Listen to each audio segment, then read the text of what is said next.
Olá, meus queridos alunos e alunas da nossa Escola Bíblica Palavra Viva. Estamos de volta com o nosso curso Panorama Bíblico. E lembrando que estamos estudando sobre a criação da Terra como nós a vemos hoje. E nós já falamos sobre 6 dias da criação. E hoje vamos dar início falando sobre o 7º dia da criação. Gênesis capítulo 2, versículos de 1 a 3. Assim foram acabados os céus e a terra, com todo o seu exército. Ora, havendo Deus completado no dia 7º a obra que tinha feito, descansou nesse dia de toda a obra que fizera. Abençoou Deus o 7º dia e o santificou, porque nele descansou de toda a sua obra que criara e fizera. Então, o dia 7º foi o dia do descanso de Deus. Deus descansou nesse dia de toda a obra que ele fizera. Eu gostaria de fazer aqui alguns apontamentos no final. Então, no dia 7º foi o dia que Deus descansou. Agora, a palavra de Deus diz que nunca ninguém viu a Deus. 1 João capítulo 4, versículo 12. A palavra de Deus diz: ninguém jamais viu a Deus. E nos amamos, se nos amamos uns aos outros, Deus permanece em nós e o seu amor é em nós aperfeiçoado. 1 Timóteo 6,16. Aquele que possui ele só a imortalidade e habita em luz inacessível, a quem nenhum dos homens tem visto, nem pode ver, o qual seja honra e poder sempre eterno. Amém. João capítulo 1, versículo 18. Ninguém jamais viu a Deus, o Deus unigênito que está no seio do Pai, esse o deu a conhecer. Então nós vemos aqui que Deus nunca foi visto por ninguém. João afirma na sua primeira carta que ninguém jamais viu a Deus. Paulo a Timóteo, ele diz que ele habita em luz inacessível, a quem nenhum dos homens tem visto nem pode ver. E aqui em João 18, ninguém jamais viu a Deus. Mas a criação de Deus o revela. E o homem é inexcusável quanto a não reconhecê-lo como Deus, Criador e Todo-Poderoso. E, mais ainda, o homem é inexcusável quando ele deturpa a verdade da criação. O Salmo 19, versículos de 1 a 6 diz: os céus proclamam a glória de Deus, e o firmamento anuncia a obra das suas mãos. Um dia faz declaração a outro dia, e uma noite revela conhecimento a outra noite. Não há fala, nem palavras, não se ouve a voz. Por toda a terra estende-se a sua linha e as suas palavras até os confins do mundo. Neles pôs uma tenda para o sol, que é qual noivo, que sai do seu tálamo e se alegra como um herói a correr a sua carreira. A sua saída é desde uma extremidade dos céus e o seu curso até a outra extremidade deles, e nada se esconde ao seu calor. Em Romanos capítulo 1, versículos 18 até o 25, pois do céu é revelada a ira de Deus contra toda impiedade e injustiça dos homens, que detêm a verdade em injustiça. Porquanto que de Deus se pode conhecer, neles se manifesta, porque Deus lhe manifestou. Pois os seus estatutos invisíveis, o seu eterno poder e divindade, são claramente vistos desde a criação do mundo, sendo percebidos mediante as coisas criadas, de modo que eles são inexcusáveis. Porquanto, tendo conhecido a Deus, contudo não o glorificaram como Deus, nem lhe deram graças, antes nas suas especulações se desvaneceram e o seu coração insensato se obscureceu. dizendo-se sábios, tornaram-se estultos, e mudaram a glória do Deus incorruptível em semelhança da imagem do homem corruptível, e das aves, e de quadrúpedes, e de répteis. Por isso Deus os entregou nas concupiscências de seus corações à imundícia, para serem seus corpos desonrados entre si. Pois trocaram a verdade de Deus pela mentira, e adoraram e serviram a criatura antes que o Criador, o qual é bendito eternamente. Amém. Então nós percebemos aqui, amados, que Deus se revelou através da criação. Deus criou todas as coisas e ele se revela através da sua própria criação. Por isso Paulo diz que os homens são inexcusáveis quando eles transformam a criatura em criador e passam a adorar essa criatura. As promessas de Deus são tão verdadeiras que o pacto de Israel e sua restauração estão vinculados ao equilíbrio e ordem do universo.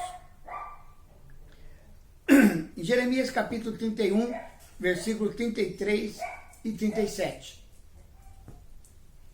Mas este é o pacto que farei com a casa de Israel, depois daqueles dias, diz o Senhor.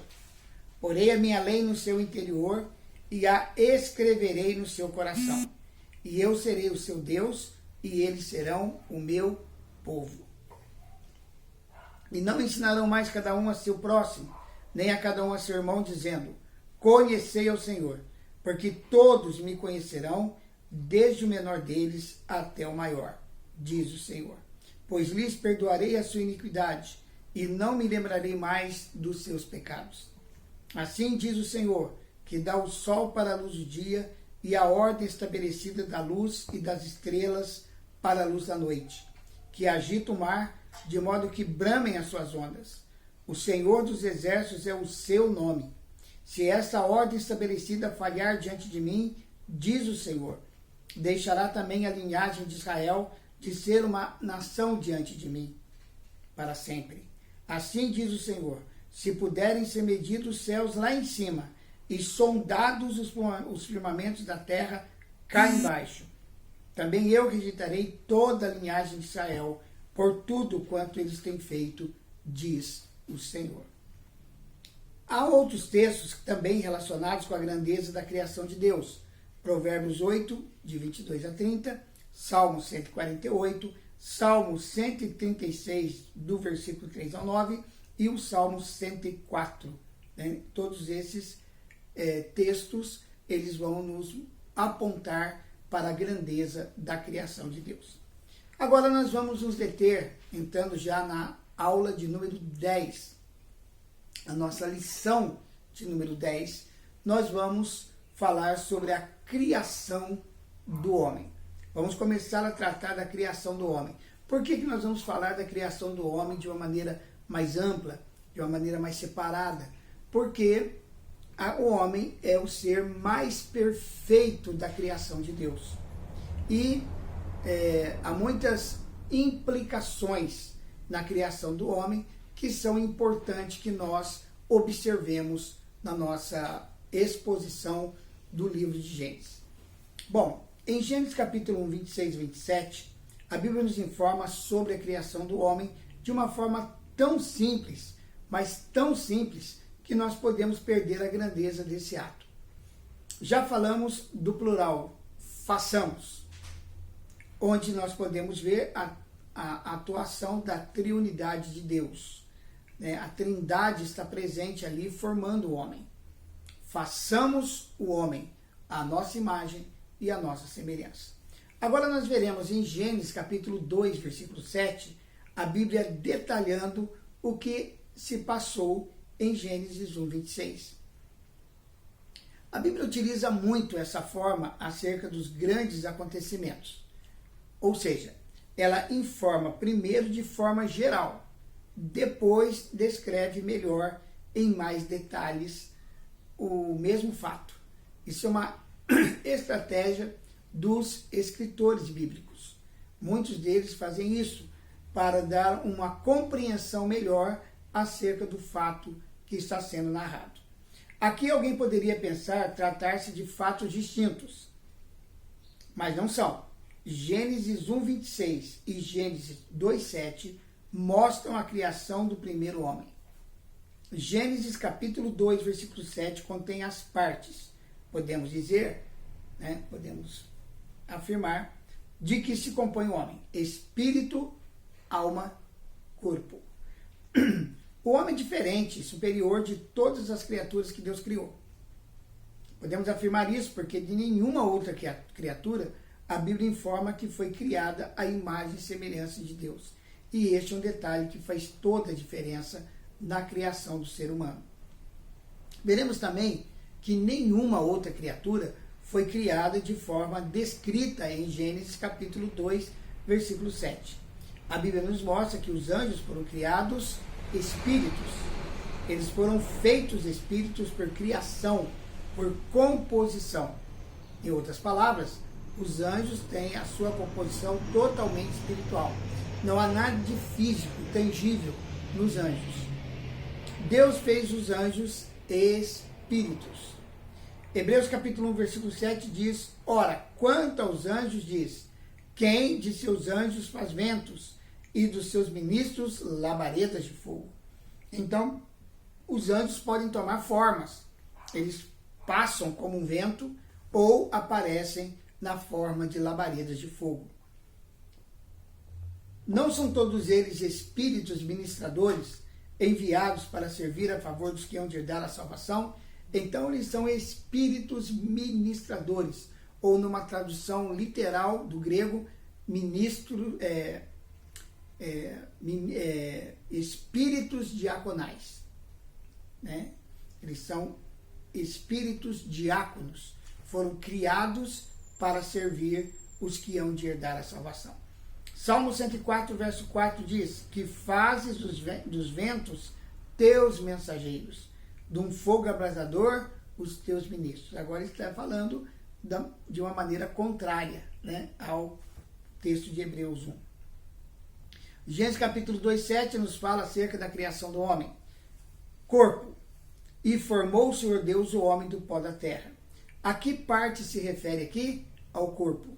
Deus pegou do pó da terra e formou um corpo. Mas esse corpo não era um homem, era um boneco de terra. Aí vem a criação do espírito. Mas o versículo continua dizendo: soprou-lhe nas narinas o fôlego de vida. Se Deus não tivesse soprado aquele boneco de terra, ele estaria lá até hoje. Um mero boneco de terra. Mas Deus pegou aquele boneco e soprou algo de dentro dele. Nós sabemos e entendemos que um sopro é de dentro de quem sopra. Aí Deus soprou.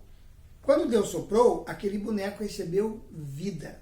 Uma vida que saiu de dentro de Deus. Quando Deus estava soprando, ele estava colocando naquele boneco de terra a sua própria vida. A palavra fôlego no hebraico é a mesma palavra usada para espírito. É a palavra neshamar, vento, fôlego vital, inspiração divina, espírito. Então, quando Deus soprou o fôlego, estava colocando algo dele no homem. Jesus disse em João 4:24 que Deus é espírito. Então, quando Deus sopra para dentro do homem, ele coloca no homem o seu espírito. Os anjos não foram criados assim. Deus não soprou nos anjos. Ele fez espíritos. Percebe uma diferença aqui? Os anjos são espíritos por criação. Já o homem tem o seu espírito por inspiração de Deus. Deus repartiu do seu espírito, da sua vida, com o homem. Agora vamos ver como que Deus criou a alma dentro do homem. Nós vemos no final de Gênesis 2:7, e o homem se tornou alma vivente. Quando o Espírito de Deus tocou aquele boneco de terra, foi manifesta a vida no homem. O que manifesta a vida no homem é a nossa alma, a nossa personalidade. Deus soprou nas narinas do homem, o Espírito queria trazer vida na alma e no corpo. A vida no Espírito vem direto de Deus. Exemplo da lâmpada. Quando a lâmpada está apagada, não tem utilidade para nada. Você olha para a lâmpada, eu estou aqui olhando para uma lâmpada apagada. Ela não serve para nada, apenas ocupa um espaço. Quando a energia toca nela, ela se manifesta. Ninguém vê a energia. Eu olho para o fio, não estou vendo energia passando ali, mas a energia toca a lâmpada. E aí a lâmpada vai acender. Para a lâmpada estar acesa, para a lâmpada se manifestar, tem que ter energia. É exatamente isso que aconteceu com aquele boneco. Quando a vida de Deus tocou aquele corpo, o homem passou a ser uma pessoa, uma alma vivente. Temos que saber muito bem quem somos. É de se estranhar que a maioria das pessoas, inclusive convertidas, não sabem que são uma tricotomia. Aprendemos, pois, o mundo nos ensina assim, que somos dicotomia, corpo e alma, sendo a alma nossa parte espiritual. Não é isso. Alma e espírito são coisas diferentes. Vamos ver a Bíblia informando de espírito, alma e corpo. 1 Tessalonicenses 5:23. E o próprio Deus de paz vos santifique completamente, e o vosso espírito, alma e corpo sejam plenamente conservados, irrepreensíveis, para a vinda de nosso Senhor Jesus Cristo. Então, segundo Paulo, a estrutura do homem é formada por espírito, alma e corpo. E aqui nós ainda podemos observar a partícula e entre as palavras. E espírito, e alma e corpo. Então, nós somos seres tricotômicos e não dicotômicos. Não somos apenas corpo e alma. Somos espírito, alma e corpo nesta ordem. Ok? E depois nós vamos ver o porquê que a ordem correta é espírito, alma e corpo. Ok? Vamos parar por aqui. Na nossa próxima aula vamos pensar um pouco sobre Hebreus capítulo 4, versículo 12, a separação de alma e espírito pela palavra de Deus. Vamos também falar um pouquinho sobre Maria dizendo, a minha alma engrandece o Senhor. E vamos falar um pouco sobre essa interação entre alma e espírito. Então estamos aprendendo como é que o homem foi criado, como se deu a criação do homem. Amém? Eu quero abençoar a sua vida, meu querido aluno, minha querida aluna. Muito obrigado pela sua participação, por você estar conosco. É uma bênção poder compartilhar com você todos os vídeos, um pouco da palavra de Deus. Que Deus abençoe você, sua casa, sua família.